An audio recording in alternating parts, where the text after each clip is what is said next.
I must admit that modest as I usually am, I really didn't let any folks know that we were having this event. And I'm impressed that the super sleuths of CNBC and you in particular ferreted this out. Might slip out a name or two. I intend not to, but I might. We had promised anonymity. This thing developed last night at dinner. I started hearing from a number of CEOs of ultimately 30 of Fortune 100 of the 100 largest public companies assembled, and I've shown you their names so that you know they were real and can actually show you their photos. Is how they engaged in all this. Is that it snowballed so quickly through the night that it was amazing. A few of them found out about it when they woke up at 5 or 6 in the morning. And in the case of, don't tell anybody, Bob Iger, he had to get up at 3 in the morning. I think he was joining us in his pajamas from Disney out in California for a 7 a.m. call. They were so anxious. I don't know if you call it enthusiastic, but there's a great deal of a sense of foreboding anxiety. I wouldn't call it gloom, but there was a good deal of variety in the room. As there's some enthusiasts, there were some Trump supporters there.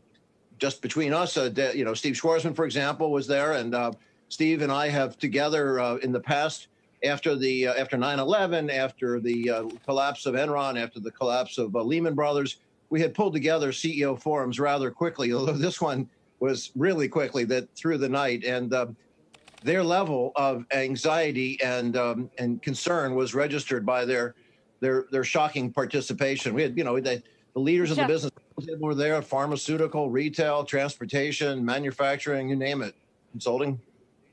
It's great color, including Iger in pajamas and all. But what is the anxiety about? Is it about the fact that we still don't have results? Is it about the way that it's shaping up, or what? Bob, I don't think was necessarily in his pajamas, by the way, but he did have a big cup of coffee.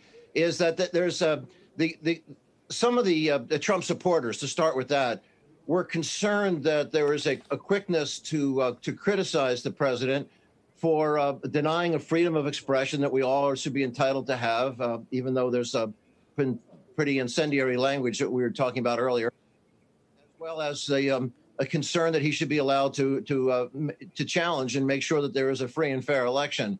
The other side of that was an awful lot of people in the room got into this ferocious debate about how some very sophisticated, well-informed people had such a bad idea about how the balloting issues have unfolded.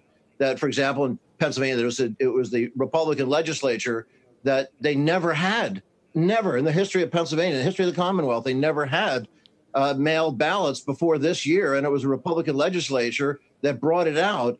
But then they put restraints on it that they couldn't open the ballots until the day of. So there are reasons for these delays. But they're thinking, oh, gee, it looks suspicious that at the 95% level, suddenly it switches over. Well, there's a reason why that we got to the mail-in ballots late after the machines were counted. So we had a lot of discussion about what was real and what was not. There were some who used the language, I don't want to be too inflammatory right now, of almost a coup d'etat that some were worried about when, as the president's message last night, upset a lot of the critics on this call, saying that it was presuming powers that the president doesn't have. And the unity on the call was that the fortification of democracy, which they all were excited about, has to do with the CEO stepping above and beyond. And as Richard Edelman's data shows in his trust data, that something around 92% of their 35,000 people they survey, 92%, and these other surveys were all like 1,000 that we had trouble with. But this huge survey shows that 92%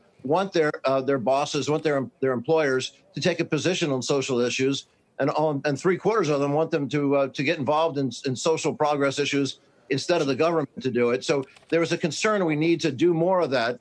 A lot of the CEOs, the CEO of Alex Gorski of Johnson & Johnson, is very proud of how he and really 3,000 other CEOs, first time ever in U.S. history, have encouraged paid time off of this many, have 1 million workers out as volunteer poll workers, which is another misunderstanding. There are a lot of poll workers out there that are bipartisan, and there is an opportunity for inspections, but that the corporate America was encouraging a lot of that, was a lot of the support. But there's concern that we could lose ground if we look like we let misinformation travel, that has to be corrected.